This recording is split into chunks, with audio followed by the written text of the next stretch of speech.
Morning, everybody. Welcome to today's Torah study.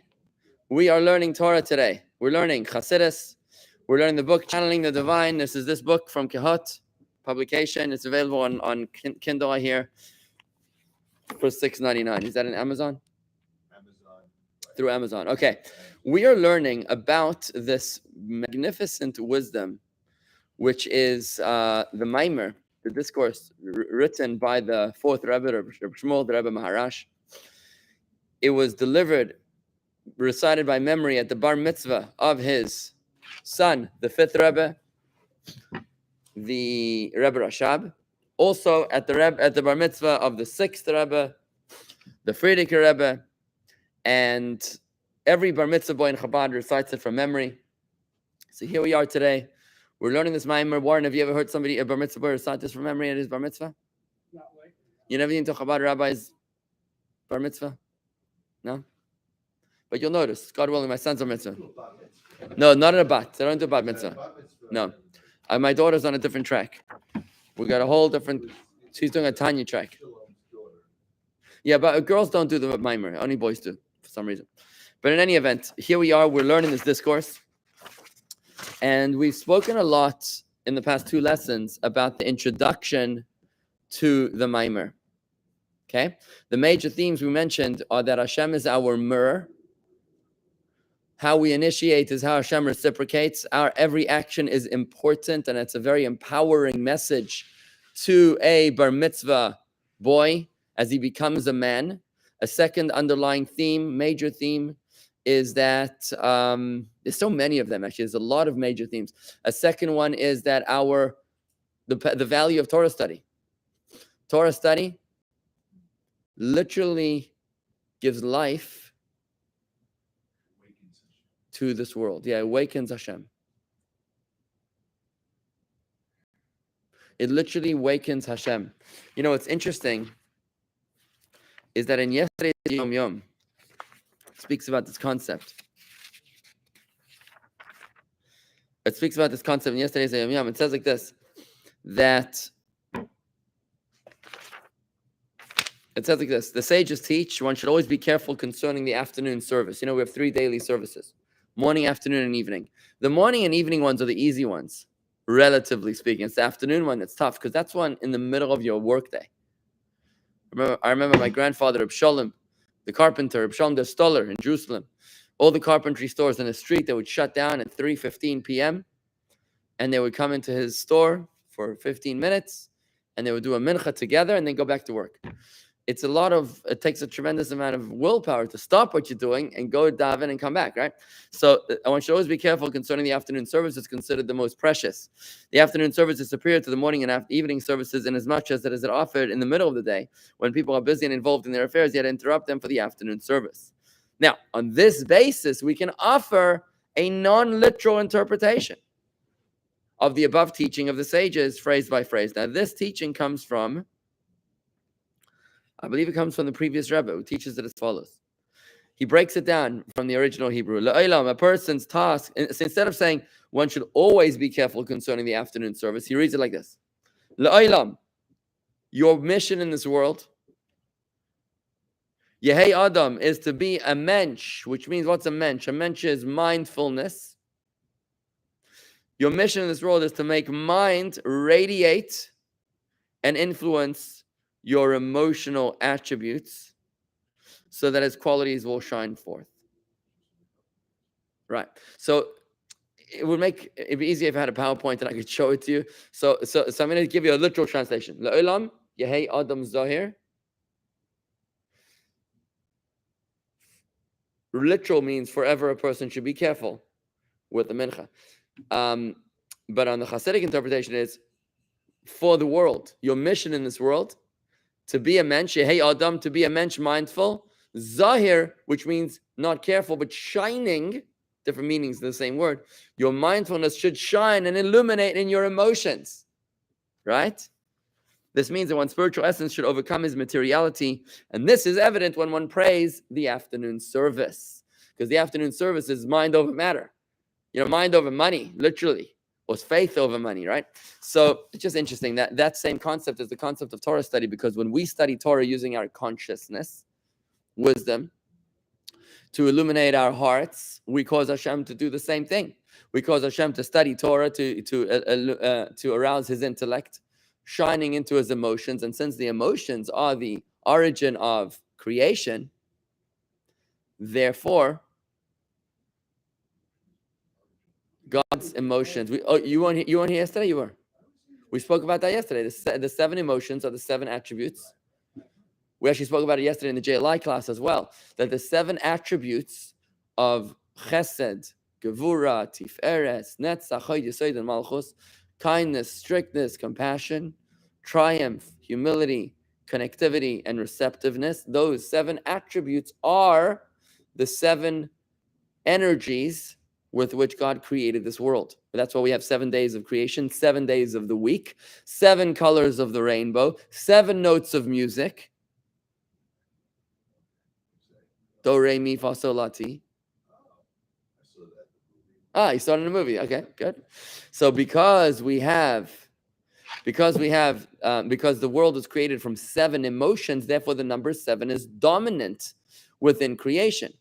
Which is why, by the way, whenever we do something which is not natural but supernatural, whenever we do something supernatural, how does it manifest? In the number 8. Because 8 is one above 7. It's one above the natural cycle. That's why you'll notice that all the Jewish holidays that celebrate miracles are 8 days long. The 8 days of Sukkot, the God's miraculous protection of us in the desert for 40 years. The 8 days of Passover, which was the miracle of all miracles. The 8 days of Hanukkah, the oil burning for 8 days. You'll notice that the bris, what's a bris? Bris ain't a surgery. It's a covenant with infinity. It's a covenant of a natural being with a supernatural. Not that you couldn't call God supernatural, but God is infinite. How do you make a covenant with infinity on the 8th day?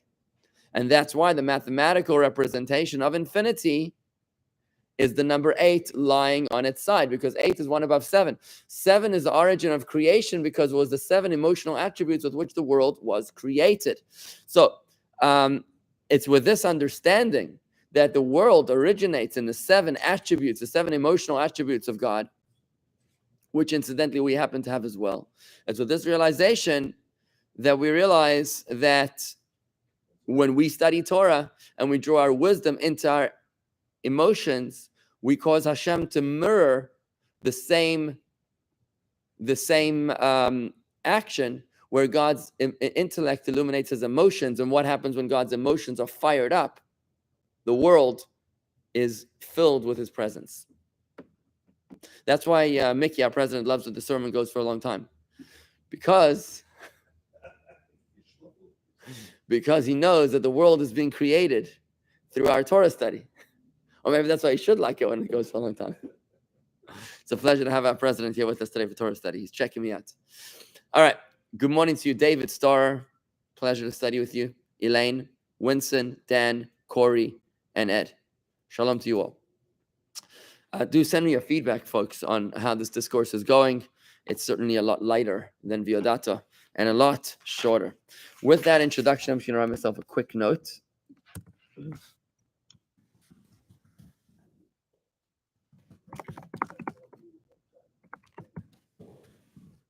Okay, the board is meeting. Okay, fine. Let's start the Maimer. Ready to start the Maimer, Warren? We're going to start the Maimer inside. We're on page 18 if you have the book. And in Kindle, Marty's going to tell us what page number it is. With the help of heaven, 12th of Tammuz, 5653, which was the year 1893, the bar mitzvah of the previous Rebbe. The Medrash Tehillim states. Tell us what page it is, Marty. No page number, just a screen. Okay. At the beginning of the discourse. Rabbi Eliezer declared, the nation of Israel said to the Holy One, blessed be he, master of the world, we want to labor in the study of Torah and day and night. Yep. But we lack the opportunity. The Holy One, blessed be he, replied, fulfill the mitzvah of tefillin, and I will consider it as if you had labored in Torah study day and night. So Mickey, you see you're exempt now. You're laying tefillin. Therefore, you're exempt from studying Torah. And not that you're exempt. You're doing the same thing as if you were studying Torah day and night. It's pretty good. Tefillin is very, very powerful. That's what we're saying. You don't try, you do.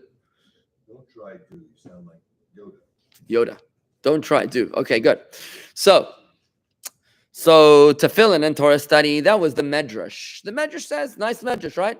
The Jews wanted to study Torah in day and night. Wonderful. But God said they couldn't have time. Didn't have time. So God said, just do tefillin and that'll be a concession prize.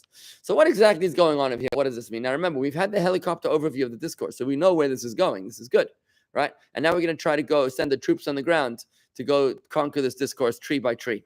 Tefillin and Torah study. We must understand how fulfilling the mitzvah of tefillin can exempt one from Torah study. How are these mitzvahs related to one another? Now remember where we're coming from.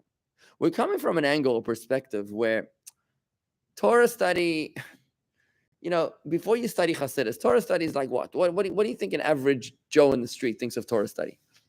He thinks it's something for the rabbis to... They don't even know what it is. I was just going to say, they don't know what Torah study is. The average. What do they think it is, Mick?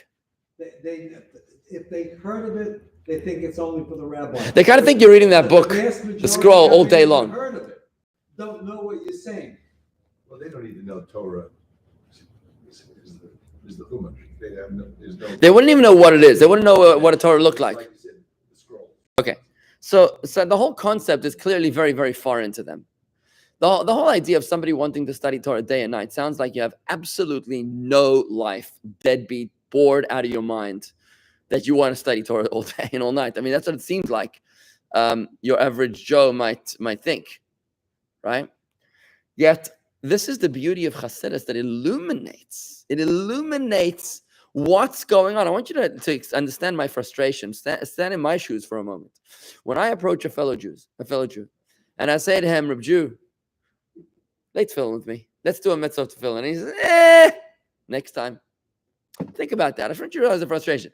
Now, I'm overflowing with enthusiasm and with appreciation of the value of this mitzvah, how he's literally sustaining the world and bringing himself and his loved ones and his environment the most extraordinary blessings. It's like, imagine if I said to you, Marty, would you mind if I could give you $18 million? Can I? Maybe next time. You know what? Not my thing. Gotta be 36 or It's not my thing. I wasn't raised that way. Makes me uncomfortable. And I've got to sit there and zip it, right? Literally, I got to literally zip it and say, how do I express this to this person? You know what I'm saying? You see what I'm saying? It's so frustrating for me as a Chabad rabbi to appreciate and understand what tefillin is all about, as we're about to find out. And then to only hear that kind of response from people. Too Jewish. What are you talking about? Is breathing too Jewish? Is success in your bank account too Jewish? Don't you want success and health and blessing and prosperity and joy and peace and tranquility and serenity? Yeah, but Rabbi, it's really an education issue because people don't understand what it is and what it can and may not do. And why you do it. Evidently. That's why we're learning this. That's an education. But the question and what you're doing is spreading the knowledge and spreading. You know what's amazing? It's amazing. I met a new member of our shul, a couple that recently joined the community, and I'm trying to talk to them and just get them to know what Chabad is. They're like, we know what Chabad is.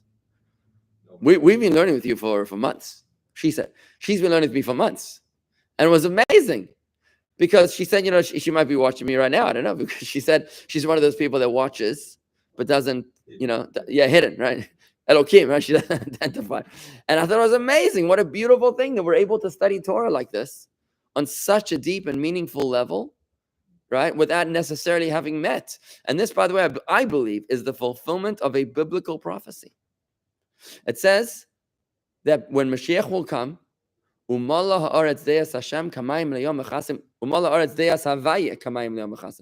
the world will be filled with the knowledge of Havaya as waters cover the ocean bed. Isn't that amazing? Do you think that YouTube is perhaps what Isaiah was talking about? Where the knowledge of Havaya is everywhere. You just literally be sitting bored on a tent somewhere and plug into some power of Havaya because it's just freely available everywhere, like water. Rabbi, then how come some groups, and I'll leave names out, totally reject the internet, reject the ability to do that. Several years ago, pre-pandemic, there was a big rally at the baseball stadium that no one should have internet. It was broadcast on the internet. But it was broadcast. He's right. But It's like somebody gave me an app. He gave me an app for mindfulness. And I said, do you realize what you're doing for me? You give me an app that's going to teach me how to stay away from my phone. That's on my phone. Like, seriously, what are you doing? Look, Mick, I don't have the answers to all of human nature. I don't know. I mean, why do they shun the internet? I don't know. Who cares? Maybe there's bad parts of the internet too. You know, there are definitely bad parts, but the question is, it goes back to education. It goes back to education, but this is where we're going now: is a deep appreciation of the mitzvah of tefillin, the mitzvah of Torah study. Mickey, by the time we're done over here, not today, but after the series, I think you're going to have a real deep reinterpretation of the meaning of Torah study. In other words, some people look at Torah study as as edutainment. You know what edutainment is? Edutainment. Yes, there's nothing wrong with that. When you have awesome rabbis that give amazing sermons and classes, it's educational and it's entertaining, right? But there's so much more. It's life itself. But what does that mean? She is a tree of life to those that grasp onto her. That's not just semantics. Torah is life. When you study Torah, you're drawing life to you, your family, and the entire world. That's where we're going in this discourse. Rabbi, call your edutainment is actually one of the best things that can happen. You're very good at it. You're making people enjoy their education, because if it's boring and miserable, you're not going to get too far. It's not going to pay any attention. By making it interesting, and then, if you absorb one little bit of it, you're ahead of the game. Let me give you a quick story. Yeah. I'm actively Chabadnik, and I come all the time. Well, I know what Chabad is. Those crazies in the wagons in New York, they schlep you in to put, tefillin on you, but there was the crazy people, the mitzvah wagons. That's the impression of all people I know who don't really know what Chabad is. And it's like Rob Berger says. It's like Rob Berger. He just posted, "Hi Rob, good morning." He says infotainment. Interesting. I call it edutainment. But Rob says, yeah, Chabad is brainwashing. What do you say? Brainwashing, I think he said. They totally brainwashed me. He says, I came in, they were nice to me. They warmly welcomed me. They taught me, they fed me. I left feeling good, and I wanted to come back. I guess that's it's brainwashing. But I think what I'm is that the mitzvah wagon gave people a negative connotation. Why would a mitzvah tank, by the way, it's called a mitzvah tank. Why would a mitzvah tank give somebody a negative impression? So meanwhile, on the flip side, so Marty, on the flip side, somebody said to me yesterday in a meeting that 2 days ago in a meeting, that they were shocked that I reached out to them for a meeting. It's a couple that came from a different, they just moved to town, and they were shocked that I met them for a minute and I made a meeting and I wanted to meet with them. They said, we never had a rabbi that wanted to meet with us. Isn't that interesting? So at the same time, you say you're upset with the rabbis because they don't want to meet with you. Meanwhile, the rabbis that set up a mitzvah tank on the street corner of Manhattan to bring you in and lay tefillin with you and get to know you better and give you a l'chaim, a mitzvah on the spot for people on the run, that's also too extreme, right? What does that tell you? The problem is not the rabbis. The problem is you or them, that they feel maybe, anybody that's a little bit more observant than them is a maniac. And anybody that's a little bit less observant than them is a heretic. Very narrow margin you got there. Look, either way, whichever way you want to look at it, let's focus on the positive. Let's keep a positive education. And by the way, don't forget, Marty, that Chassidus is fire. Fire. Which means that just like people and animals are naturally afraid of fire, and it's only with trepidation that the brave are able to approach it and learn how to use it with caution. Same thing with Chassidus. People in Chabad, people are afraid of rabbis. They're afraid of rabbis, and it's a skilled rabbi that knows how to come in and do it with finesse and panache. That's why you got to come up with all sorts of creative and crazy ideas to bring them in. That's great. Thank you. Let's go a little further, Marty. Oh, it's right 9 o'clock. Let's go just a little further, right? So this is a beautiful concept we're going to come across now. So we're trying to understand the meaning of Torah and the meaning of mitzvah, of tefillin. Once we understand the value of Torah, the true value of Torah, not just Torah for the sake of wisdom, but Torah for the sake of something greater.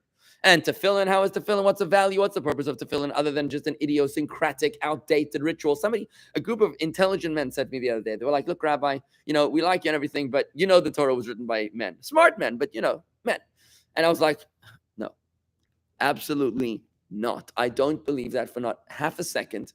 I would be a total insult to my intelligence for me to be living this crazy lifestyle because of some rules that some men wrote a few thousand years ago. If I believed that for even a shred of an iota of a second, I would remove my yarmulke and tzitzis. Forget about it. I'm out of here. Not interested. I have a hard time keeping my modern day laws of men, right? Which many of which I think are idiotic. But when you think of like zoning laws and things like that, I never mind keeping laws of men from 3,000 years ago, right? So no, absolutely, the Torah is written by God, and the mitzvahs are godly mitzvahs. But what is the depth? What is the spirituality behind them? And that's what this is about. See how it goes.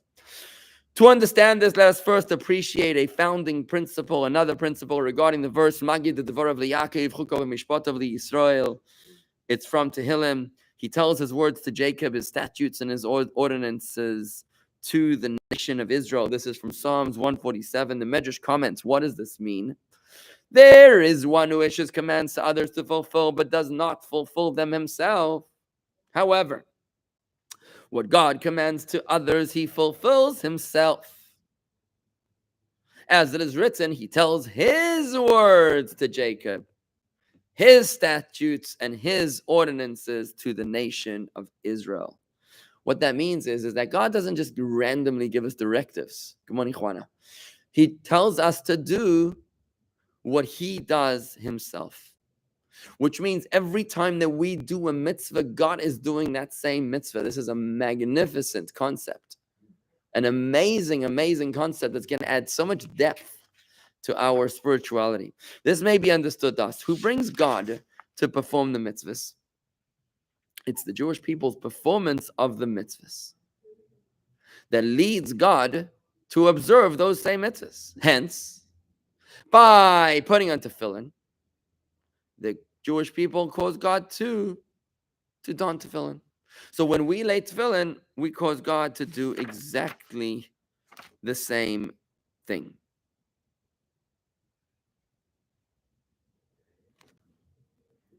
Now, let's take a look over here. Note number 6 is a beautiful note here. It's a very fundamental note. God's performance of the mitzvahs is caused by the Jews' fulfillment of the mitzvahs. The Maggid of Mezrich explained the Mishnah in Ethics of the Fathers, chapter 2. Know what is above you. It says over there in Ethics of the Fathers, you should be cognizant of that which is above you. You should be cognizant of that which is above you.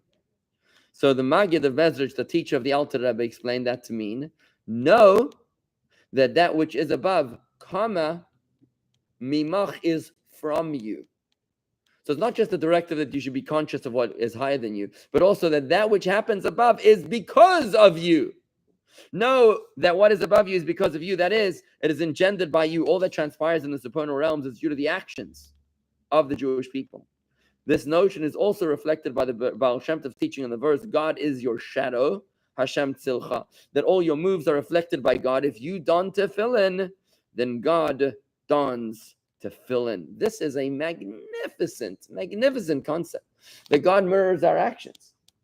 Hashem is your shadow. What is above is from you, is because of you. It is a great virtue for the Jewish people that their performance of the mitzvahs causes God to perform the mitzvahs. Now, what does it mean that God lays tefillin? Asks David. Obviously, God doesn't have a physical body, that there would be idolatrous to believe that God has any form whatsoever, as you point out. So he doesn't have leather straps.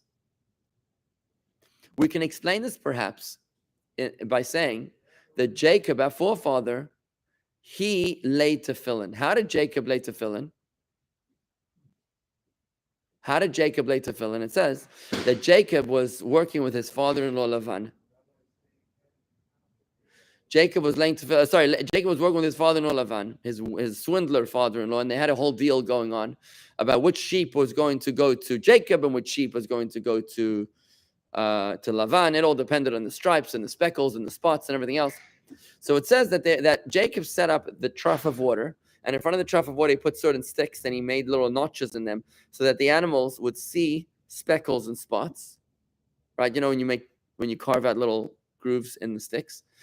And I guess that had something to do with the time of them being on heat. Maybe they were drinking, they were getting on heat, and they would see, what you visualize has an impression on what you beget.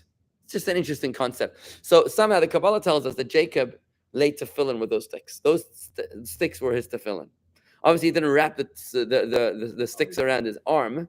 What it means is that the spiritual impact, which is tefillin, which we do through tefillin, Jacob was able to tap into through his physical action of those sticks. So there's obviously much more than meets the eye. It was obviously before the Torah was given, but he was able to tap into that energy.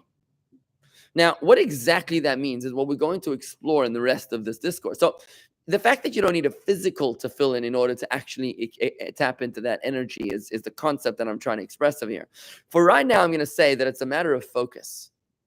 It's a focus of mindfulness, like the tefillin sits on your head and across from your heart and your left arm, your weaker arm, and the straps go down all the way to your feet and hands, which makes it action. So it's your thought, which is influencing your emotions, is your mind influencing your emotions, and then expressing itself through your garments of expression in thought, speech, and action.